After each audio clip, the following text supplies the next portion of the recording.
The Senate Powers and Privileges Committee has recommended the suspension of nominated Senator Gloria Orwoba from the House until February next year of alleged gross misconduct.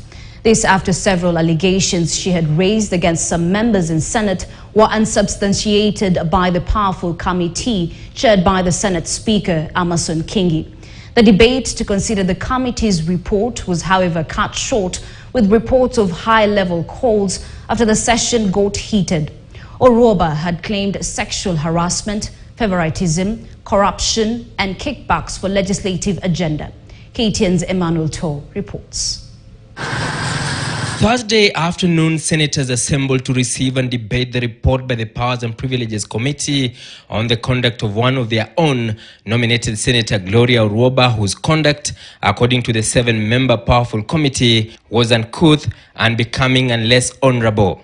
Orwoba had on several occasions on the Senate Business WhatsApp group, the Senate on Thursday, 27 July 2023, called for the impeachment of the clerk of the Senate, Jeremiah Nyegenye, for harassment. She then followed her posts with hashtags #TeamGlow, #ImpeachNyegenye, #NoSexForWork, among others. The senator also claimed authorities had been running an office in her name for over 8 months at the Red Cross building near Parliament buildings without her knowledge. Orwoba also claimed favoritism and discrimination and alleged corruption in Parliament.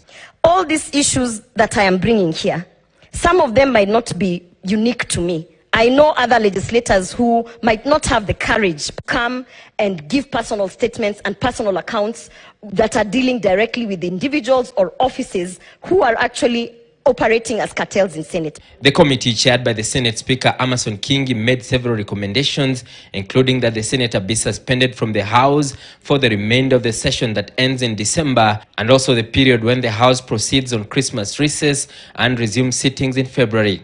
The committee also recommended that the senator be barred from accessing the precincts of Parliament during the period. The committee also wants the senator to apologize to the senators and the clerk of the Senate before admission back to the House. A proposal to suspend her for the remainder of the second session of the 13th Parliament. That is excessive. In all fairness, it's excessive. It's unjust. It's unreasonable. Those of you who are on WhatsApp are aware this is a matter that has gone on for long. We actually need to put this to rest. But even before the senators could move to vote for or against the report, Mr. Speaker, I want to move that debate be adjourned on this question until a later date.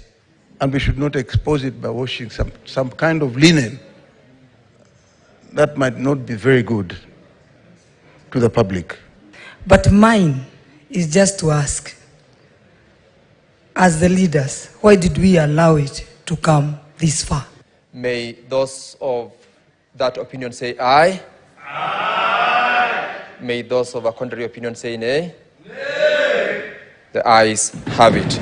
Orwoba's fate now hangs on a thin thread as the House leadership retreats to consider her conduct internally. This is really my last attempt at getting the justice and being allowed to persecute my duties as a legislator. Article 103 of the Constitution on vacation of office of members of Parliament states that an MP loses his or her seat if they lose 8 consecutive sittings.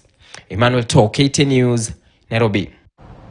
From the Senate, let's talk about devolution. Now, President William Ruto is expected to officially open the